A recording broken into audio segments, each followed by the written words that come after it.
The history of the Middle East in modern times could not be told without an understanding of Baathism, which is just Arabic for Renaissance. This was founded by a Christian Arab named Michael Aflaq, who believed chiefly in uniting the Arab people. They planned to do away with sectarianism, regionalism, and feudalism by first establishing a Leninist vanguard party, and then they would spread enlightened ideals in the society. Past revolutions like the Arab Revolt had failed in their eyes because they were led by monarchists, and they therefore had to eliminate them too.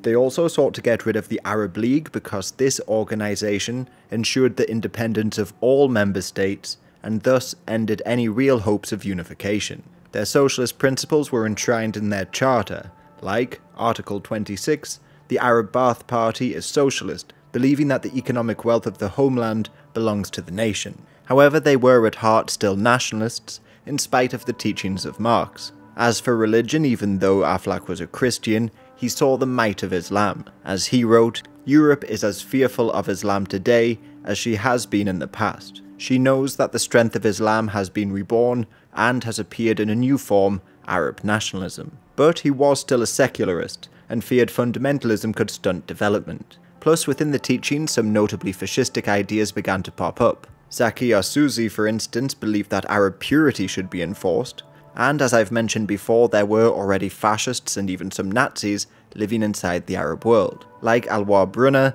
who lived in Syria. Syria, though, in the early 1960s was in a chaotic state. They had just split away from Egypt, and now various factions were vying for power. Real power, though, still lay in the hands of the army, and in their ranks, the Baathist party began to grow. Yet, even though they favoured Arab unity, they were still angered by Nasser, because, as Ziad al-Hariri said, they were in an inferior position and we did not know why. Well, now the Baathists resented the new civilian government under al-Qudsi, so much so that they even made a pact with the Nasserites, like Colonel Mohammed al-Sufi, and again they began to plot for another coup. But before they could move, the Iraqi Baathists were starting a coup of their own. Here, Abdul Karim Qasim had been pretty much isolating himself through some radical policies, and the Baathists didn't like him for a number of reasons, including his opposition to Arab unity. Interestingly though, he was instrumental in the foundation of OPEC. In Baghdad, he organised a meeting with Iran, Kuwait, Saudi Arabia and Venezuela, and they agreed to work together to set oil prices, and thus keep up the revenues. They would soon be joined by Indonesia, Qatar and more, all forming a powerful economic and political bloc. Yet Qasim was still very unpopular. Back in 1959, the Baathists sent assassins, including a young Saddam Hussein, to shoot him in his car. Some historians, though, have argued that this failed assassination attempt, and the later coup, was CIA or maybe Egyptian plots. They both, after all, had very good reasons to get rid of Qasim. America for his close ties to the USSR, and Egypt for his refusal of pan-Arab ideals. However, as of yet, no concrete evidence has come forward. This failed assassination attempt, though, did help make the relatively small Baathist party famous, and helped bolster their numbers. Plus, it would play an important role in Saddam's future cult of personality. Yet, Michael Aflaq condemned the attack and organised for many members to leave Iraq to Egypt, including Saddam, and here, again, it's alleged, he had frequent contact with American diplomats. Qasim, on the other hand, aligned with the communists, having made enemies with all other factions, but soon he would also fear them as well and try to break them up. Otherwise, he tried to unite the various groups in Iraq like the Kurds. To do this, he brought back Mustafa Barzani, a former leader in independence war, but when it became apparent Qasim wouldn't grant them any more autonomy, they rebelled again, starting the First Iraqi-Kurdish War, which lasted until 1970. In this chaos, the Baathists moved to take power in early 1963, in what has been called the Ramadan Revolution. Now they didn't have full control of the army, so they would have to fight for control of the country. They assassinated the communist chief of the air force, and then street fighting erupted between the Baathists and the communists. Thousands died in 2 days of fighting, before Qasim surrendered in exchange for safe passage. This, however, was refused, and he was executed. To end any speculation that he may have gone into hiding, especially among his Shia supporters, the Baathists then broadcast images of his dead body. The presidency was handed over to Abdul Salam Arif, but he had no real power. Real power instead lay in the hands of a Baathist general, Ahmed Hassan al-Bakr, the prime minister and cousin of Saddam Hussein. Then there was Ali Salih al-Sadi, the General Secretary of the Ba'ath Party in Iraq. In theory, these two men should have rejected tribalism and the likes, but these Ba'athists went on to promote people from their own tribe into power. Al-Bakr himself came from the Al Bunassa tribe, which came from around Tikrit, and this would include the likes of Saddam Hussein and Chemical Ali. They also developed a core of Ba'athists around them, numbering around 30,000 or so, who all wore green armbands. This small group used torture and assassinations to wipe out many opponents in a 9-month-long reign of terror. Some of this violence was conducted under the Al-Nahiyya Palace. Thousands of arrested people would be subjected to torture, where methods would include the use of pointed stakes, electric wires, and machines to chop off fingers. Again though, it's still widely believed that the CIA had some involvement. Like Ambassador James E. Aiken said, "The revolution was of course supported by the US in money and equipment as well. I don't think the equipment was terribly important, but the money was to the Ba'ath Party leaders who took over the revolution." Even King Hussein of Jordan said, "I know for a certainty that what happened in Iraq on the 8th of February had the support of American intelligence. On the 8th of February, a secret radio beamed to Iraq was supplying the men who pulled the coup with the names and addresses of the communists there, so that they could be arrested and executed. Yet I am the one accused of being an agent of America and imperialism." Then, in the aftermath of the coup, the Americans began shipping arms to the Iraqis, arms which were used to hunt down communists, and American napalm was also used against the Kurdish rebels in the north. The Soviets in turn maybe tried to fund their own rebellion, known as the Ar-Rashid Revolt. The remaining communists united under Ibrahim Muhammad Ali, but he was captured and tortured to death. His replacements failed to find many allies in the army, but revolted that June regardless. However, when taking over an army camp to free political prisoners, they were surrounded and the whole thing failed. All captured rebel officers were then loaded onto a train, nicknamed the Death Train, where many died in the heat of the carriage, riding through the desert. Now, I said the Soviets maybe tried to start this rebellion, but that was only an accusation levelled at them by the Ba'athists in the CIA.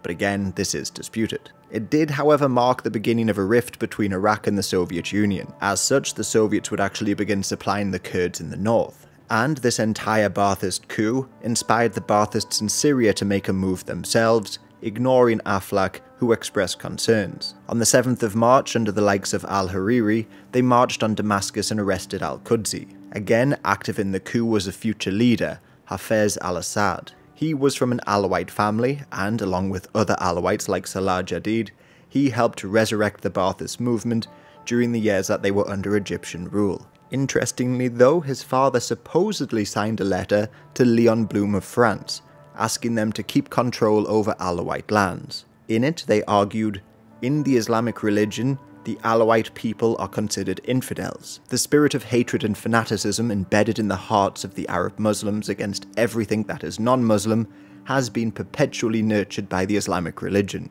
We saw this previously in the treaty between England and Iraq, which prevented the Iraqis from massacring the Assyrians and Yazidis. This document has been disputed, but many Alawites, including the Assad family, had worked with the French and formed a chunk of the early army, despite just being around 12% of the population. So they were often distrusted by many groups except the Ba'athists, which Hafez joined. He enlisted in the Air Force and received training in the Soviet Union, alongside Hosni Mubarak of Egypt. In the wake of the collapse of the United Arab Republic though, he was removed from his position along with many Ba'athists. But with Salah Jadid, he planned the coup and was rewarded with the command of the forces. Now he looked to create an ideological army of soldiers who were taught Ba'athist ideas in military bases. Otherwise, his allies, including his brother, were given positions of power, so tribalism and factionalism remained. Power in Damascus, though, was handed over to a council of both Ba'athists and Nasrites, with Salah al-Din al-Bitar at the head. He had to share power with Muhammad Umram, al-Hariri and others, and now they had to choose a new fate. Unite with Nasser again, unite with the Ba'athists in Iraq, both or neither. They began talks with Nasser pretty early on, but it became clear that Nasser was once again trying to end the Ba'athist grip on power and replace them with his own power structure. Meanwhile, the coup leaders were promoting Alawites and Druze, and even demoting Aflaq from prominence in the party. From here on out, historians begin to refer to them as Neo-Baathists, as they were more concerned with promoting Syria rather than any unity with Nasser or Iraq. There were still tripartite talks with Iraq and Egypt, but propaganda efforts began against each other's nation. Like Nasser's Egypt accused the Baathists of being anti-religious, while in Syria they began to purge their military of Nasserites.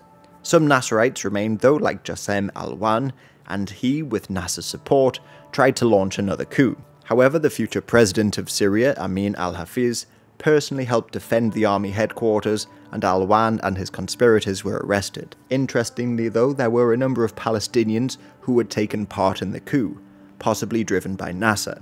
Yet when it had failed, the Alawite Baathists were now in full power. But Baathist political structures presented yet another problem. In theory, there was a national command headed by Aflaq, who oversaw regional commands governing in the different countries. But the military leaders in Syria took over the regional command, and they had grown sick of Aflaq's more moderate policies. They essentially pushed him out of office and set about transforming the country almost into a Leninist state. These reforms and ties to the Alawites began to anger many Islamists.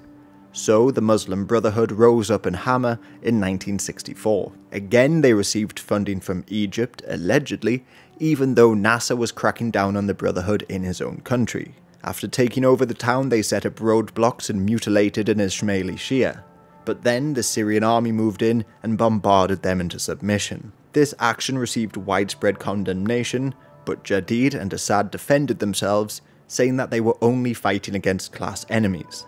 The moderates who opposed their actions were removed from power, and then Hafiz brought Salah al-Din al-Bitar back as civilian prime minister, hoping to stop any further unrest. By now though, the country and especially the army had completely broken up into different factions. The Baathists had already managed to get rid of many officers, including Kurds, Circassians, and anyone they deemed to be unloyal, and now those that remained formed alliances under different leaders. Salah Jadid controlled the Alawites and the very left-wing officers. Muhammad Umram, who was also an Alawite, sort of controlled a middle ground partway between Nasserism and Aflaq. Salim Hatum had the support of the Druze officers. Amin al-Hafiz continued to try to create a bloc out of his fellow Sunni officers, and within this, they all formed alliances with one another. Like Umram united with the Prime Minister Bitar and found friends among businessmen and merchants for his more moderate policies. But Bitar wouldn't remain in office very long. He resigned in just a few months after being unable to make any changes, and having lost his ally Umran, who was exiled to Spain. The Baathists though would continue to be further divided, as over in Iraq, the regular army and the Baathist National Guard continued to fight for dominance. Meanwhile, President Arif had been forced to take a backseat in politics. But when the Baathist al-Sadi began to hold talks to unify with Syria, many Iraqi nationalists, including the president, began to plot for his overthrow, especially as his forces were now lawless and causing terror on the streets. At the same time, Aflaq travelled to Iraq to try to take control of the regional committee. However, a Christian ruling over Iraqi Baathists was not much welcomed. Here, in the chaos, President Arif was able to gain some power. He was an old ally of Qasim, but as a pan-Arabist he fell out with Qasim and then supported Nasser. Now though, he was beginning to gain some supporters in the army. He made his move to capture al-Sadi and forced him into exile in Spain as well, along with other prominent Baathists. Protests erupted, but Arif bombed the headquarters of the National Guard militia and violently dispersed the crowds. Later Baathist plots to remove him were discovered, and leaders like Saddam Hussein would be arrested. The Baathists were now out of Iraq, and Arif ruled the Arab Socialist Union. He failed to make any advances in Kurdish land, so just agreed to a ceasefire.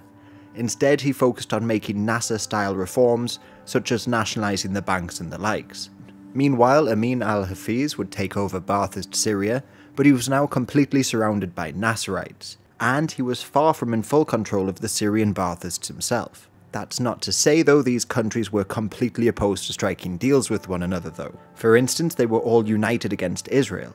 This became especially important when, in 1964, the Israelis started work on a huge infrastructure project, bringing water from the Sea of Galilee to their population centres. At the Arab Congress that year, the Nasserites and the Baathists looked at diverting water away and, ultimately, in their words, leading to the final liquidation of Israel. This led to a number of border clashes between the Israelis and the Syrians, including the downing of planes, and this, the war over water, would eventually lead to the Six-Day War very soon. Inside Israel, though, Ben-Gurion had largely clung to power, with the exception of a couple years in the 50s. Migrants continued arriving from across the Islamic world and further afield, and he launched huge programs to transform the arid land into farmland. In particular, it is said that he made Negev bloom, and it's in Negev where Ben-Gurion began developing nuclear weapons with the help of the French initially. The French Prime Minister, for instance, said, "I gave you the bomb in order to prevent another Holocaust from befalling the Jewish people,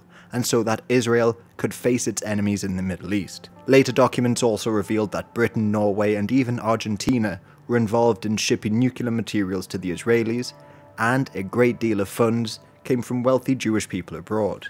But by the early 60s, the Americans were demanding an end to any nuclear program, and there were even plans to land American troops in Israel to forcibly end the program if need be. Ben-Gurion, though, continued to claim it was essential for Israel's survival, but the diplomatic standoff with Kennedy ended with Ben-Gurion's resignation. Levi Eshkol would succeed him and rule for the next few years.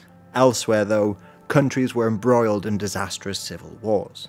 Like in Yemen, where Imam Ahmad bin Yahya had been ruling since 1948. He had largely been a supporter of Nasser and tied to the USSR, despite essentially being a royal. He had survived coups and assassination attempts, yet now his health was failing, and his son Mohammed al-Badr took over governing the country. He continued to work alongside Nasser, something which angered many Islamic leaders in the country, and this was crucial for anyone seeking the title of Imam. Nevertheless, he appointed Abdullah Salal, a known Nasserite, as head of the palace guard, and this proved to be his undoing. Nasser had been supporting a Free Yemen movement in the officer corps, which sought to make Yemen a republic. There's no great reason why he would undermine one of his few allies, but it's believed he wanted to support a regime change in Yemen in order to recover his prestige since the loss of Syria. It could also be a desire to push for Yemeni unification with Aden and undermining the Saudis.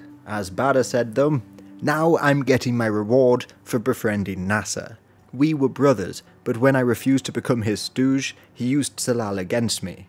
I will never stop fighting. I will never go into exile. Win or lose, my grave will be here." Regardless, there were still already a number of plots in Sana'a, either led by rival royals, tribal groups, or the Nasserites. It was just the Nasserites that struck first. When the old Imam died in 1962, Salal took over key points in Sana'a and bombarded the palace. Al-Badr, like his father beforehand, personally tried to fight back with machine guns, but he was soon forced to flee. Over the radio, Salal proclaimed, "The corrupt monarchy which ruled for 1,000 years was a disgrace to the Arab nation and to all humanity. Anyone who tries to restore it is an enemy of God and man." Egyptian soldiers quickly arrived to support the revolution, while Al-Badr gained the support of fellow royals in Saudi Arabia and Jordan. All nations, though, were divided on the issue. Khrushchev, for instance, declared his support for Salal. The rest of the communist bloc, along with Italy and West Germany, would eventually recognise the new republic, but Iran, Turkey, the UK did not. America, on the other hand, wanted the Egyptians and the Saudis to end the conflict quickly. They even promised to support the Saudis if the revolution was to spread across the border. Yet, they also recognised the republic, trying to appease both sides. American help to Saudi Arabia, though, didn't come exactly free, as the Saudis were finally forced to abolish slavery, which was still very common on the peninsula. Many came from Africa or even Baluchistan, and often royals would gift them to one another. Ibn Saud would justify this, saying of West Africans, "They lived like beasts, that they were much better off as slaves, and that if he had his way, he would take all pilgrims as his slaves, raising them thus out of their depraved state and turning them into happy, prosperous, and civilized beings." Here he is admitting that many slaves were captured during their pilgrimage to Mecca. By the early 50s, it's estimated anywhere between 50,000 and 500,000 slaves lived in the country.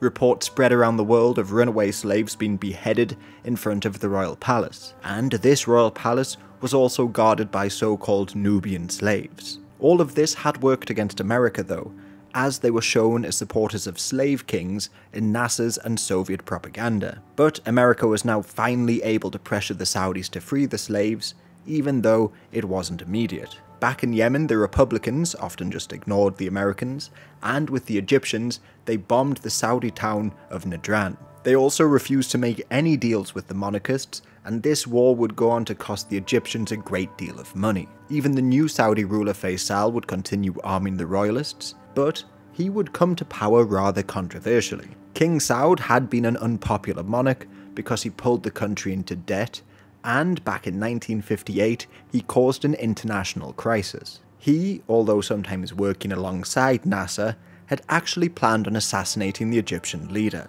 The plan was to shoot down his plane on the way to Damascus, free Syria from Egyptian rule, and then appoint a new pro-Saudi ruler in the state. This would be far from the last planned attempt on Nasser's life. In 1965 another plan was discovered, and as Time magazine reported, behind the whole thing was Egypt's powerful Muslim Brotherhood. Their aim to set up a sort of Prophet's Republic, whose president would be declared Caliph of the Muslim world. As for Saud though, this made him incredibly unpopular in the Arab world, and during one of his trips abroad, his brother Faisal gained support from within the royal family. They agreed Saud should step down, and even the Grand Mufti issued a fatwa against the king, declaring he should give up his throne. Saud sent the royal guard to try and show his strength, but Faisal now had the loyalty of the National Guard. Saud relented and surrendered in 1964, allowing Faisal to take over. He was more open to pan-Arab ideology than his predecessor, but still continued the war in Yemen against the Egyptians. The Egyptian Air Force continued to strike at enemy bases. Then, from 1963 to 64, their army, which included Anwar Sadat, launched the Ramadan Offensive to try and take control of the roads from Sana'a to Sada. This forced the royalists into the hills, where they could only engage in guerrilla attacks. But the Egyptians lost 10,000 men, and were forced into signing a ceasefire with the Saudis. Now the Yemeni people could make plans to hold a conference of tribal leaders to discuss peace. They were about to agree on holding a plebiscite on whether to become a republic or a monarchy, but the Egyptians quickly broke the peace and all talks were delayed.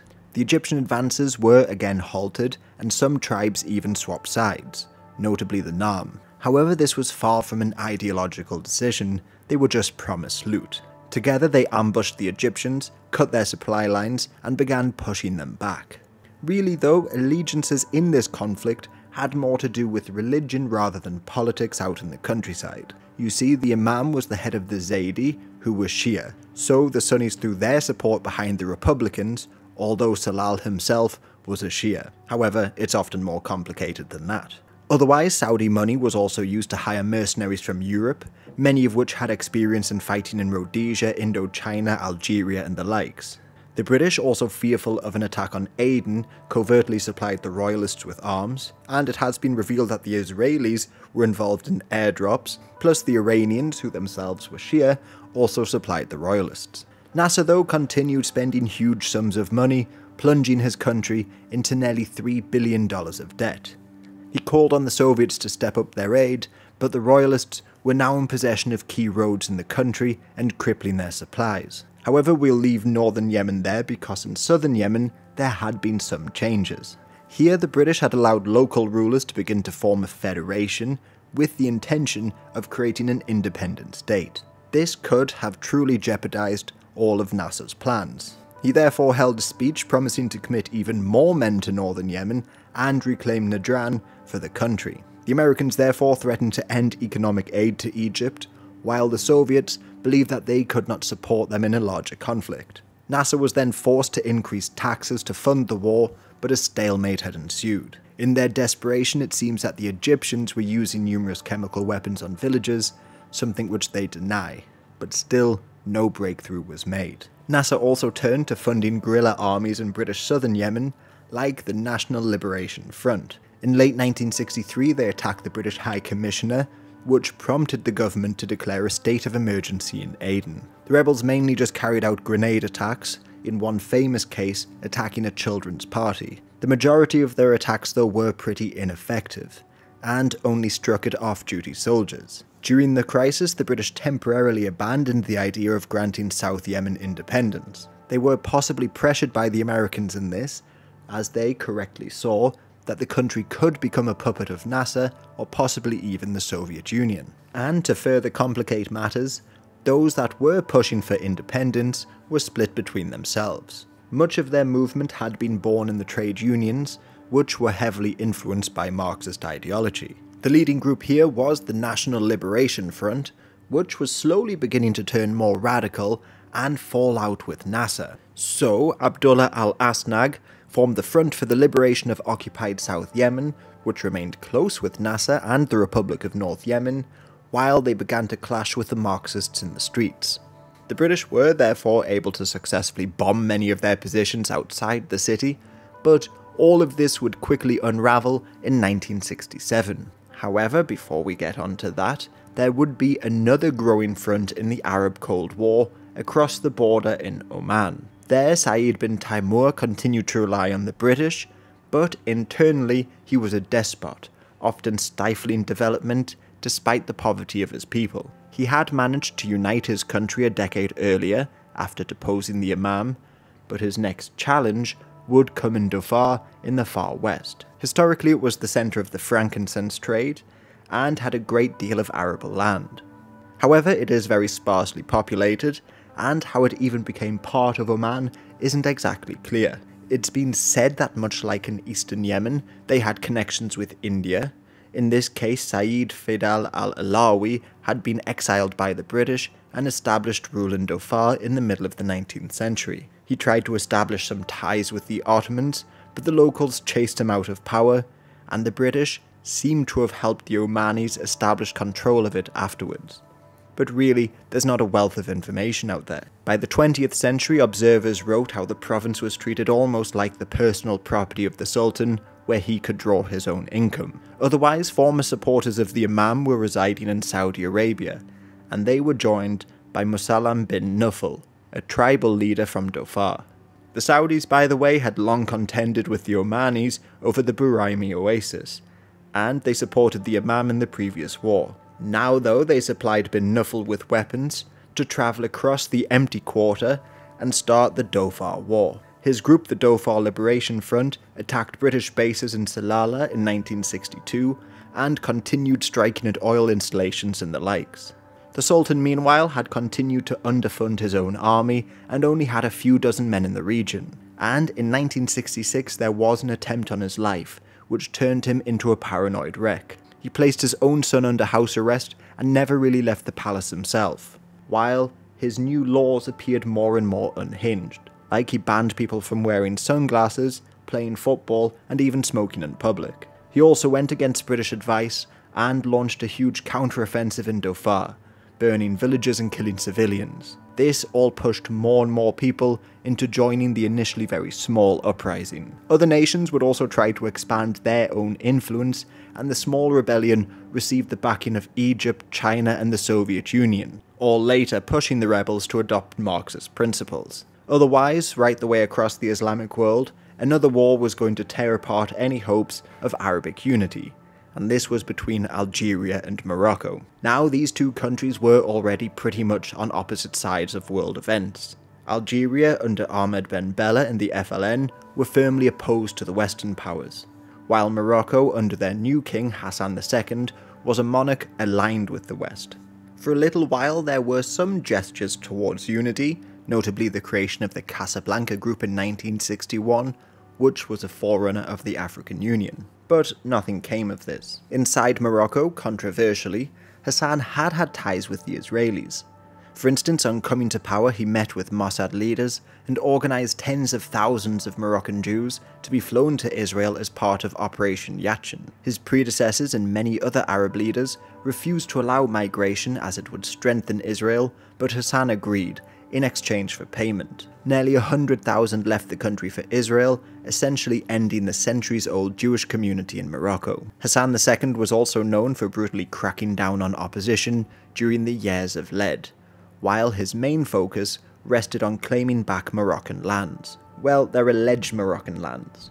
The Moroccans had historically stretched as far south as Timbuktu centuries ago, but their rule this far didn't last very long. They did though have some influence over the many leaders in what is now southwestern Algeria before the French arrived, but no real border existed, and it's this land around Touat which they claimed. The leaders here had been tied to the Moroccans and paid them tribute, right up until the 1890s when the French took it and created the modern borders. The Moroccans had tried to demand some territory when they gained their independence, like Tindouf, but this was refused by the French and later by the FLN in Algeria. However, over in Algeria, Ben Bella was having problems of his own. For starters, he needed to rebuild his country and assert his authority over the new nation. To do this, he purged much of the opposition and turned Algeria into a one-party state. To fight back against this dictatorship, Hossein Aya Ahmed formed the Socialist Forces Front and took up arms in Kabylia in 1963. However, they lacked widespread support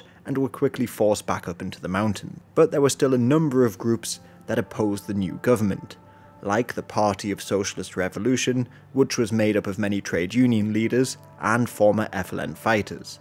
However, they were all largely disjointed. So Ahmed's forces were quickly defeated, and he was arrested in 1964. Now, though the Algerians had to quickly reorganize their formerly guerrilla army into a standing professional army, they were able to secure arms from Western and communist nations, like the Soviet Union and France, but they were still far from being well equipped. So while Ahmed was still rebelling, the Moroccans realized their opportunity, and border skirmishes resulted in a full-blown war known as the Sand War. The Moroccans were in a much better position, logistically and militarily, but their invasion left them isolated, as most of the world would condemn their actions. Even the Western nations refused to support Hassan in his pursuits, although the Algerians continued to blame the Americans for pushing the feudal Moroccans into a war to crush the socialist revolution. On the ground, though, the Algerians did have some successes in the north, as they pushed the Moroccans back and bombarded the town of Tendara, while at Tindouf, Egyptian troops arrived to help the Algerians halt any further Moroccan advances. Their position was further strengthened when communist Cuba sent men and weapons to North Africa, and this included a number of veterans of the Cuban Revolution and the Bay of Pigs invasion. Otherwise, internationally, Arab and African leaders were calling for a ceasefire, but this was quickly broken as Algeria, with the help of their new allies, advanced around Figuig. Finally, a peacekeeping force was sent, made up of mainly people from Mali and Ethiopia, and they managed to end the fighting, and a peace agreement was reached in early 1964. The war wasn't particularly costly in terms of deaths, only around a couple hundred or so it appears, but the Moroccans were forced to accept the borders and later abandon all claims to Algerian lands, with the Accord of Ifrane in 1972. But really, Moroccan irredentism is still pretty prevalent. Like as recently as 2016, Hamid Chabat, the Secretary General of the Istiklal Party, said of Mauritania, "These lands will remain Moroccan, all historians affirm this." This Mauritanian problem was brought to the UN in 1960, when the Moroccans claimed the Mauritanian people sought unification with Morocco. Or, as Al-Farsi declared, "The battle for the Sahara has begun. We will not consider ourselves independent while the Sahara is not free. Our soul is the Sahara. Our culture and our religion emanate from the Sahara." To actually claim this, though, you'd need to go back into the history books to the Almoravid dynasty in the 12th century. And this dynasty itself didn't last particularly long. Also, prior to independence, there's not really any mentions of claims to Mauritania. This therefore all seems to begin with the politician and scholar Al-Farsi.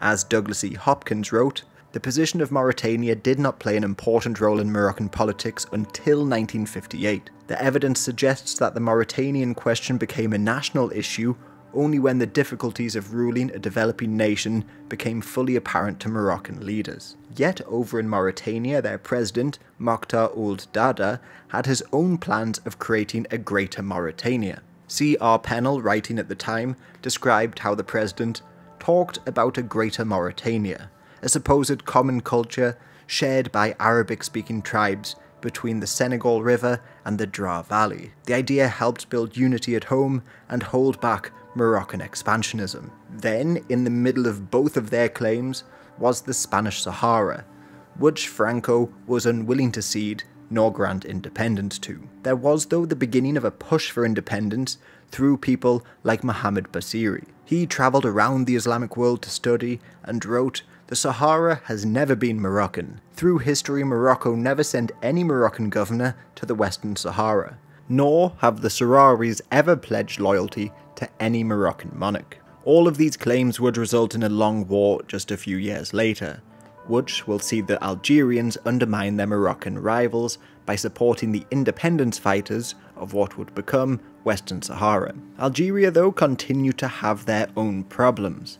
Ben Bella's actions continue to worry many, as he appointed himself as the head of more and more ministries, essentially seizing all power for himself. Ministers began to resign in protest or plot for his removal.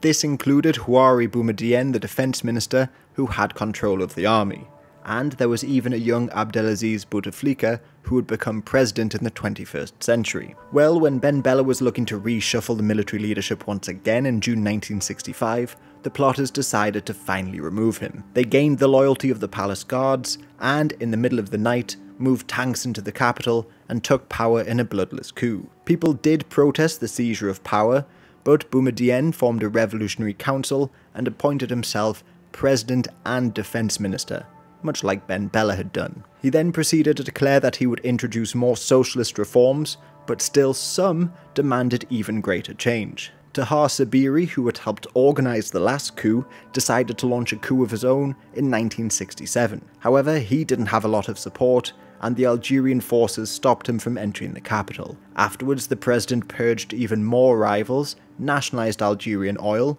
and, over the next decade, supported groups like the PLO. But, in general, his rule did manage to stabilise the country, and the oil revenues allowed it to develop. We need to leave North Africa, though, as over in Syria, yet another coup would take place in 1966. Factionalism within the Ba'athist Party never really ended. The national command of Aflaq, who led the moderates, was often undermined by the more radical Regional Military Committee of Syria. Al-Hafiz, the president of Syria, was therefore able to take full control and introduce a range of socialist policies, like nationalising the country's industries. However, by now, most of the elites had been taking much of their capital abroad, and this crippled the economy. Hafiz also faced opposition from the Communist Party, who, although sharing many of the same principles, were angered by being kept out of power. Also, the secular nature of the Ba'athist Party, a party which was dominated by the Druze and Alawites, angered many of the Sunni Muslims. The National Committee of the Ba'athist Party also continued to diminish in power, especially as by now Aflaq was forced out and Munif Razaz was in power. From his base over in Iraq, he forbid anyone from dismissing or appointing officers without the authorization of himself. But then there would be a huge shift in the party, as President Hafiz would switch over his allegiance to supporting this national committee and Razaz. Partially, this decision was born out of a degree of paranoia. As a Sunni himself, he grew worried at the growing power of the Alawites and the Druze, who made up more than half of the armed forces. So he also dismissed 30 minority officers, and brought back old enemies like Mohammed Umran and appointed Batar as Prime Minister again. This, however, just encouraged the Regional Military Committee to rise up in 1966. Their plan was to stage a conflict along the borders of Israel, to pull government troops out of the major cities, and then move in themselves and assault the residents of Hafiz. This largely worked, and when the government forces realised what was going on, they were low on ammunition, exhausted, and they all just quickly surrendered, allowing Jadid to take control. Jadid, leading his left-wing Alawites, decided not to take the title of president for himself. Instead, he gave that to Nuruddin al-Atassi. Jadid would also promote Hafez al-Assad to Minister of Defense, even though Assad hadn't taken part in the coup. He preferred to remain neutral and left the country beforehand. Together, these men arrested or exiled many of the old leaders in what has been called state terrorism. This, though, did allow them to push through their own radical reforms and turn more towards the Soviets, who even helped them build a new dam in the Euphrates. But that didn't stop Salim Hatum from trying to launch a counter-coup the same year. He was a Druze that had helped Jadid in previous coups, but now he believed the party members were breaking from Ba'athist ideas and bringing sectarianism back to Syria. The situation in Syria was being threatened by a civil war as a result of the growth of the sectarian and tribal spirit. The Alawite officers adhere to their tribe and not to their militarism. Their concern is the protection of Salah Jadid and Hafiz al-Assad. But really, this could have all been because he was not rewarded with the title that he felt he deserved. So when Atassian Jadid visited the Druze city of As-Suwaida, Hatoum entered the party headquarters and arrested them. When he refused to release them, Assad bombarded his positions and Hatoum fled. This was followed by further repression and purges, and Assad continued on his rise to power. This coup also divided the Ba'athist party forever in two, with the Syrians and Iraqis often working against one another, and unification now was an impossibility. For instance, when Saddam would take full power of Iraq in 1979, he did so claiming to have discovered a Syrian plot against him. But there was a more immediate problem for Syria with the beginning of the Six-Day War against Israel. Problems, of course, between the Arabs and the Israelis had never really been resolved. However, in the 60s, there was a chain of events which would lead to war. As the Israelis agreed to leave the Sinai Peninsula, they believed that the UN peacekeeping force and previous losses would stop the Egyptians from making any further attempts on Israeli lands. But their border with Syria, as I mentioned before, saw a number of small clashes, like the Tawfiq raid of 1960. Fearing a larger conflict, the Egyptians also mobilized their men, and the Rotem crisis ensued. If war had erupted at this point, the Israelis realized that they were completely unprepared. Fortunately for them, the whole thing was resolved diplomatically, but now they favored a more proactive response to enemy movements. In Egypt, Nasser celebrated the event, claiming he had been able to stop the Israelis from invading Syria through mobilization, and this could well have led him to believe that the Israelis would always step down at the sight of his advancing armies. Meanwhile, possibly worst of all for the Israelis, the Egyptians had continued to work with former Nazi soldiers,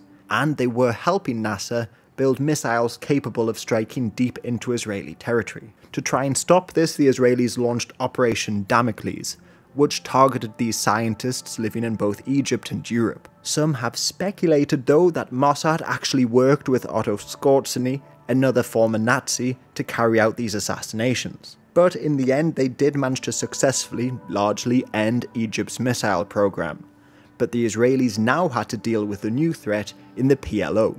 This was created at a summit of the Arab League. It was initially led by Ahmad Shukayri, a Lebanese man, with the support of Nasser. Before this, he had served as a diplomat for the Syrians and Saudis, and now he will become a controversial leader for many reasons. The Jordanian Prime Minister Saad Juma said of him, "He is one of the direct causes for the catastrophe. Some people can be likened to a drum.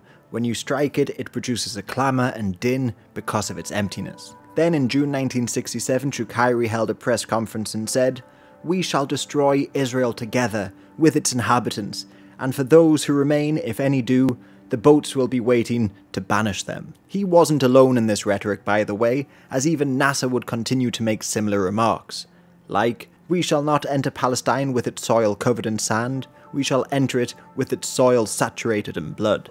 In Jordan, though, they continued to work, or at least meet secretly with the Israelis. King Hussein, for instance, would often talk with Israeli Foreign Minister Golda Meir. But then, in 1966, an Israeli military vehicle drove over a landmine, and they launched a cross-border raid to seek revenge. This began the Samu incident, which didn't make a great deal of sense to many foreign observers. American reports, for instance, claim that the Israelis had just created a new rival in Jordan, a nation which previously had been built up with Western aid as a counterweight to the Soviet satellites. The King of Jordan now also had to deal with an angry population, especially in the West Bank, who accused him of weakness and demanded his removal. Shukayri, for instance, called him a puppet king and an imperialist spy. Border clashes continued along the Syrian border, usually consisting of raids and retaliatory artillery shelling. In Israel, Yitzhak Rabin said that their future military plans should be aimed at those who carry out the attacks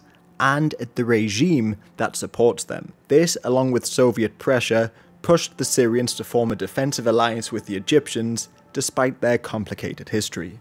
This was signed by Amin al-Hafiz in 1966, just before he was toppled in a coup, yet Jadid did continue to honour the pact. Also, as Hussein of Jordan feared that the PLO may challenge his rule, he too joined in, shocking the world by signing a defensive pact with Nasser as well. Israel though continued to challenge this new alliance, even far away from the Middle East. You see, Nasser had already joined and held a summit for the non-aligned movement of the Cold War, and now he wanted to spread his influence even further away. For instance, in the 1960s, he sent troops to keep the peace in the Congo, he sent jets to Somalia, he supported Joshua Nkomo in Rhodesia, and then gave diplomatic support to independence fighters in Portuguese Africa. But, as The Atlantic reported, the Egyptians are confronted with a threat to their plans for the preeminent role which they assume is their destiny as the guardians of the northeast approach to the continent. They find Israelis in the Congo and in Ethiopia as important government advisors. Somewhere Israel finds £1 million to lend to Nigeria. Nasser in turn played an active role in establishing the Casablanca Group aimed at uniting Africa, but he was soon sidelined when the African Union was established in Addis Ababa and they rejected his request to make Arabic an official language. But then, in May 1967, Nasser received false reports from the Soviets that the Israelis were moving troops to the Syrian border. Nasser responded quickly by expelling the UN peacekeepers from the Sinai and moved his own troops in on May 19th. On May 22nd, he once again blockaded the Straits of Tiran to Israeli shipping, even though doing so would be considered an act of war by the Americans. However, current US President Johnson warned the Israelis to wait, hoping to avoid a large conflict. However, to remain neutral, here are two scenarios. Firstly, either Israel needed to launch a preemptive strike against the Egyptians in order to gain the advantage against the larger forces on their border, or secondly, Israel knew the Egyptians were in no position to attack but used this opportunity to launch an aggressive war with their own superior army. Both could be true, but after the war, Yitzhak Rabin did admit, "I do not think Nasser wanted war. The two divisions which he sent to the Sinai on May 14th would not have been sufficient to start an offensive war against Israel. He knew it, and we knew it." General Abdel Hakim Arma also presented Nasser with Operation Dawn, which was just a plan to strike first. But Nasser rejected this, possibly believing that his show of force would have been enough, or possibly believing that striking first could well have lost him Soviet support. On the other hand though, Nasser had been drumming up support for a war. For instance, the Voice of the Arabs radio station declared, "We challenge you, Israel. No, in fact, we do not address the challenge to you, Israel, because you are unworthy of the challenge. But we challenge you, America. Our soldiers are there with the most powerful war material known in the Middle East. Behind them stand millions of Arabs, including Fidai workers carrying in their hands explosives to blow up every American presence throughout the American homeland." Either way, on June 5th, 1967, the Israelis launched airstrikes on the Egyptian Air Force and crippled it, while simultaneously moving troops into the Sinai. Jordan and Syria responded to the call to arms, and other Arab nations, notably Iraq, sent a great deal of aid and weapons to the war effort. Lebanon, though, was in an odd position. Many of the Christians, including the new president Charles Helou, didn't wish to enter the war, but the Muslims of course demanded their involvement. They did send over a couple of planes, but this whole war just made the sectarian issue in the country even worse. On the ground, within just 4 days, the Israelis were able to push the Jordanians out of the West Bank and the Egyptians out of Gaza and the entire Sinai Peninsula. The final 2 days were then spent driving the Syrians out of the Golan Heights, and the war stopped here. Fearing that the Soviet Union might step in to aid their Arab allies, the United States pushed for an armistice to be signed, with the Israelis occupying all the lands that they had taken. The Arab states met in Khartoum in September and declared that they would never recognize the State of Israel. However, the UN came up with a plan to possibly bring about peace.